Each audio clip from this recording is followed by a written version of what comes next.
Hola a todos y bienvenidos a Ideas para Vivir Mejor. Soy Eugenio Paya Ruiz, lector empedernido, escritor y experto en desarrollo personal. Y hoy te traigo las ideas principales de un clásico, Ética a Nicómaco, que ya sabes que es un libro que está escrito nada más y nada menos que por Aristóteles. Déjame llevarte muy lejos en el tiempo.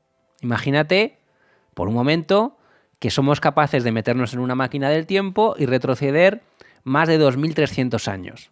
Volvemos a un mundo lleno de incertidumbre, de guerras, de ambiciones, de personas tratando de entender cómo vivir. Un mundo bastante parecido al de ahora, por cierto. Y en ese mundo aparece un hombre en sandalias, un tipo que, como tú y como yo, simplemente pues se pasa la vida intentando comprender qué significa vivir bien con lo que uno tiene.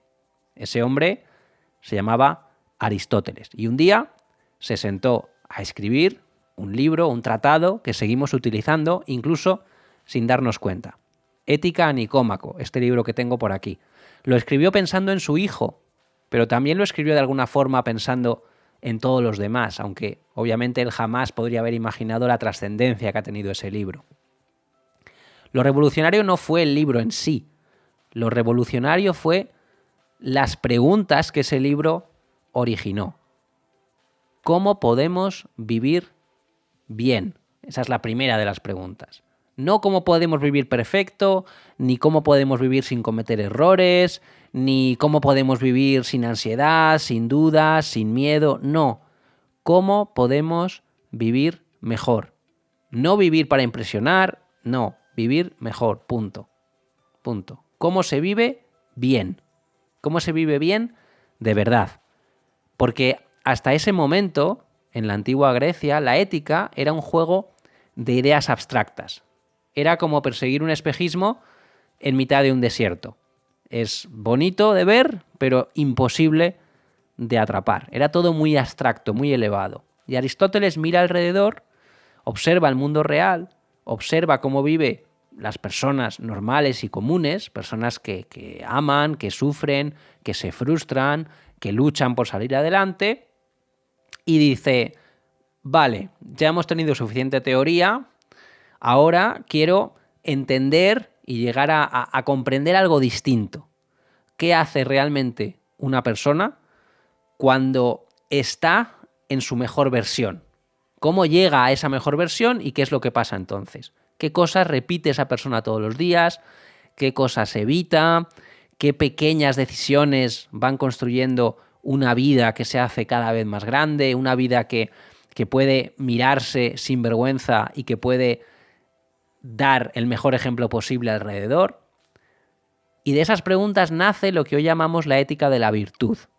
Una idea tan sencilla que parece obvia, pero tan profunda que sigue funcionando a día de hoy, después de miles de años desde que Aristóteles hiciera este planteamiento.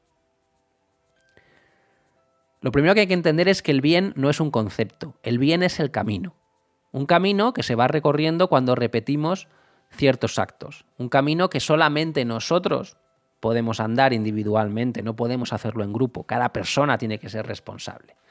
Y esa idea lo cambió todo. Se convirtió en la base de la educación griega, impregnó la cultura romana posteriormente, inspiró a diversos pensadores islámicos y siglos más tarde quedó incrustada en el ADN intelectual de Europa, ¿no? Eso es así. Y curiosamente también anticipó gran parte de la psicología moderna, antes de que existiera la psicología, ¿no? Antes de que nadie soñara con esa ciencia. De hecho, mucho antes que la psicología del comportamiento nos descubriera la importancia de los hábitos, Aristóteles ya nos había explicado algo bastante parecido. Él decía que nos convertimos en aquello que repetimos. No nos convertimos en aquello que soñamos, desgraciadamente muchas veces, no nos convertimos en aquello que decimos tampoco, no nos convertimos en lo que escribimos en un post con letras bonitas, ¿verdad? Nos convertimos simplemente en lo que repetimos cada día. Aristóteles ya en aquella época intuía que el carácter es como escribir. Es lento, es silencioso, es casi invisible, no consta de grandes decisiones heroicas, sino que lo importante es lo cotidiano, las cosas que eliges cuando nadie te está mirando, lo que haces cada día incluso cuando no te apetezca. En ese pequeño gesto, que parece tan insignificante, pero que al final suma y sigue sumando hasta que se convierte al final en la historia de quién eres, ni más ni menos. Déjame ponerte una imagen. Piensa en una gota que va cayendo sobre una roca, una vez, otra gota, otra gota. Una gota sola no hace nada, ¿verdad? Pero 1.000.000 de gotas va a cambiar la forma de la piedra.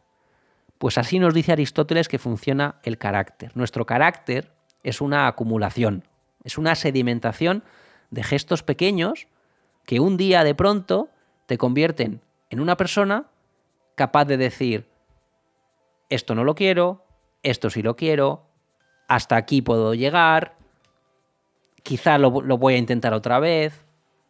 Cosas así, ¿no? Cosas que te hacen preguntarte: ¿qué es realmente el éxito, por ejemplo? El éxito para Aristóteles no son días sueltos.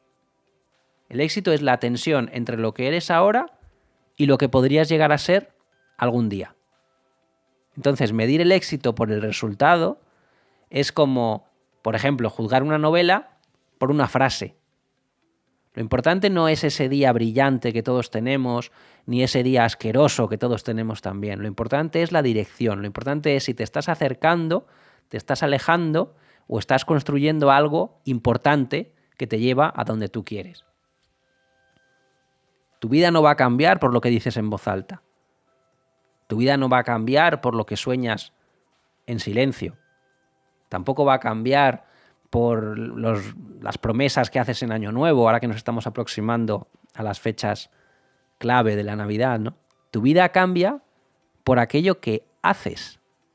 Y no solamente que haces una vez, sino que repites otra vez y otra vez y otra vez, hasta que sin dar cuenta se convierte en un hábito. Y ese hábito va a forjar tu carácter. Y esa forja de tu carácter te va a llevar a un destino o a otro. Las buenas intenciones no te llevan a ningún sitio, no te van a llevar a ninguna parte. Las buenas intenciones lo que tienen que hacer es servirnos como mapa. Pero mirar ese mapa no va a mover el coche, ¿verdad? Puedes pasarte horas, puedes pasarte días diciéndote que quieres cambiar y que quieres ser de tal manera o de tal otra manera, que quieres ser más disciplinado, o puedes decir que te vas a poner ya en serio con tu vida. Fantástico, maravilloso, es lo que tienes que hacer como primer paso.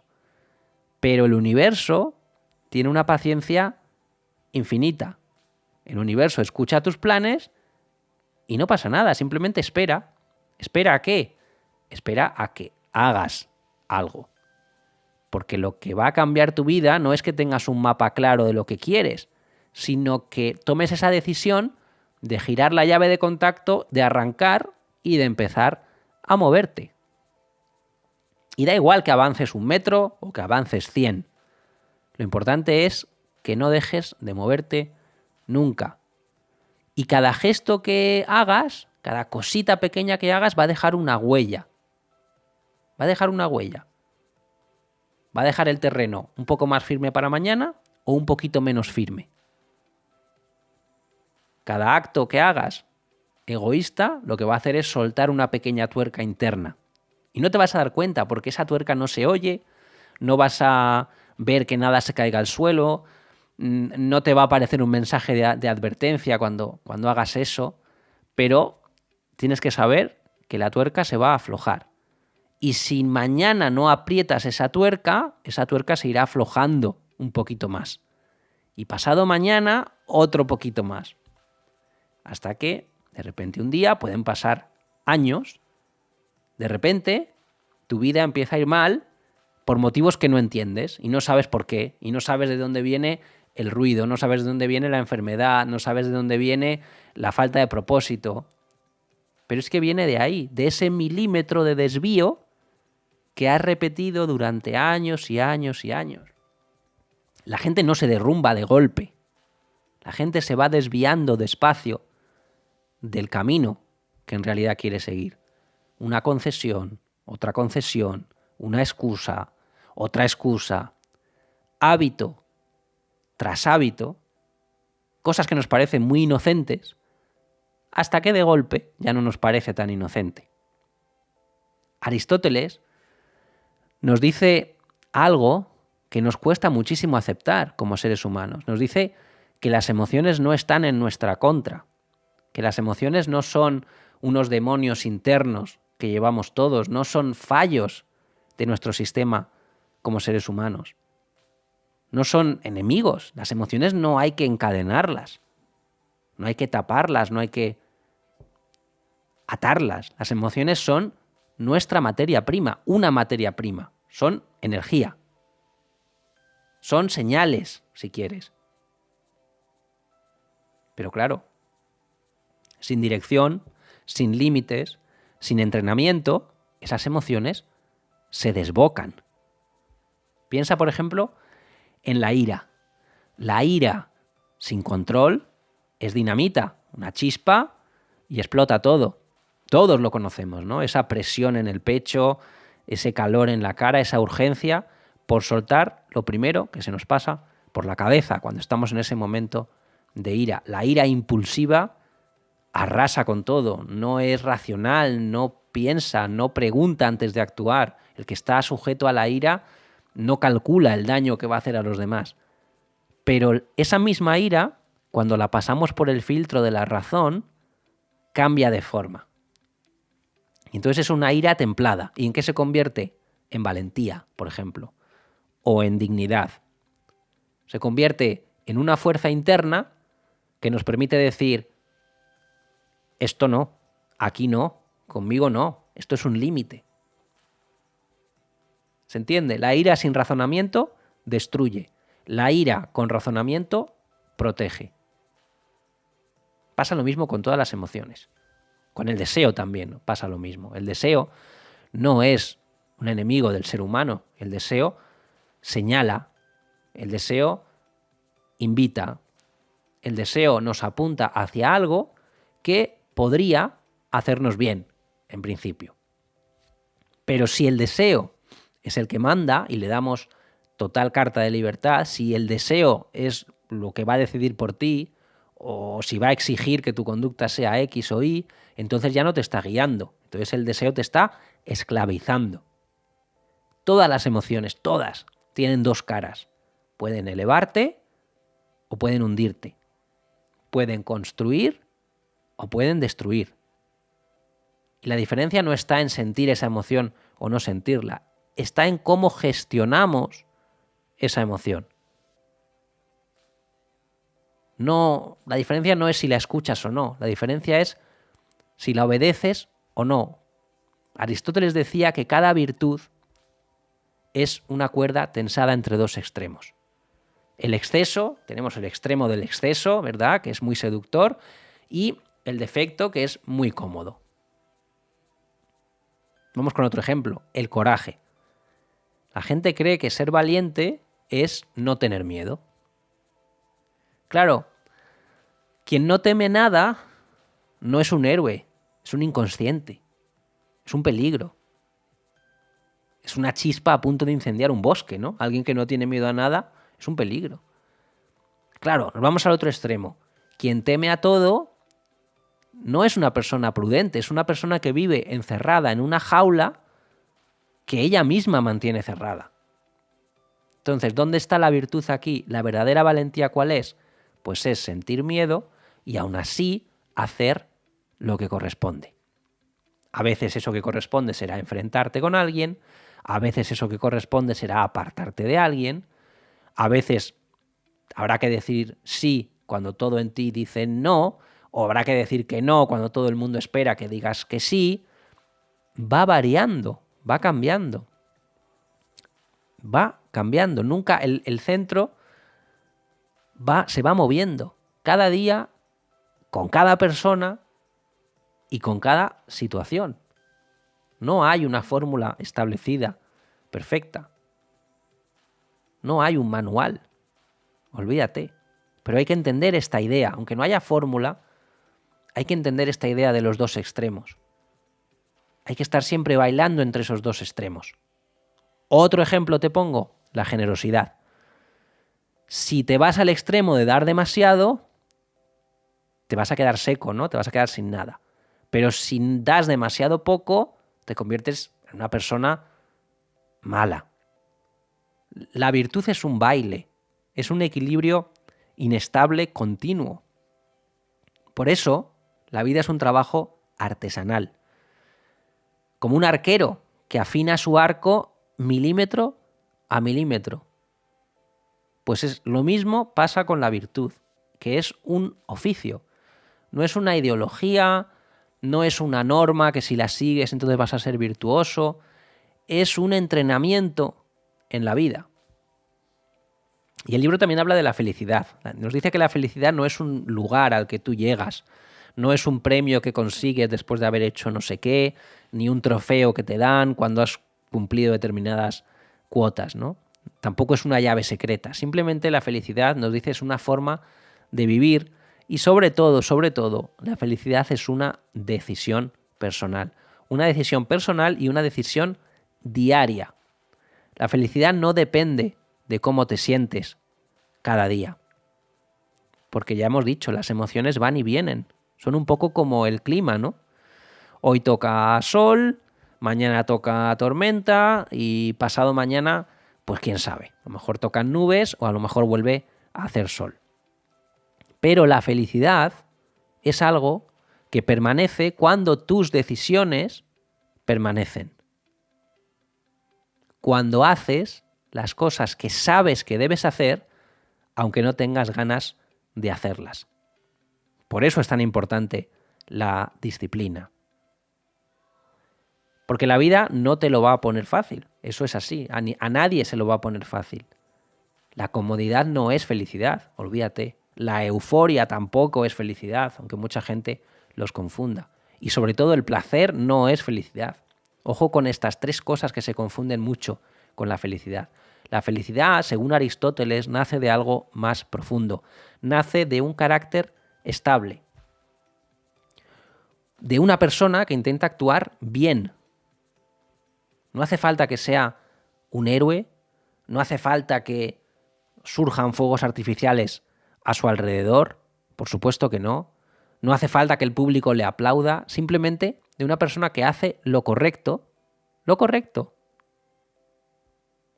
¿Qué pasa? Que en vez de perseguir hacer lo correcto, perseguimos el placer, porque pensamos que eso nos va a dar felicidad y ese placer se convierte en nuestro amo. Pero el tiempo tiene un talento extraordinario. Nunca se apresura, ¿verdad? Cuando eres joven, ese tiempo te perdona casi todo, casi cualquier exceso, y te deja improvisar, y te da un margen para experimentar, te da un margen para equivocarte, para caerte y para levantarte, etcétera, etcétera. Pero cuando vas cumpliendo años, cuando vas acumulando decisiones, cuando vas acumulando consecuencias también, el tiempo empieza a exigir de ti otra cosa. Y esa cosa es coherencia. Coherencia, ojo, ¿eh? Coherencia no es perfección, porque nadie es perfecto. Simplemente coherencia. Una vida virtuosa, aunque esté llena de errores, termina ordenándose sola. Cada elección encuentra su sitio. Cada herida cicatriza y cada cicatriz se vuelve una fortaleza. Y cuando la miras desde lejos, a esa vida virtuosa, aparece un patrón. Siempre aparece un patrón, un dibujo, si lo quieres llamar así, un sentido. Por eso Aristóteles decía algo tan incómodo pero tan verdadero, ¿no?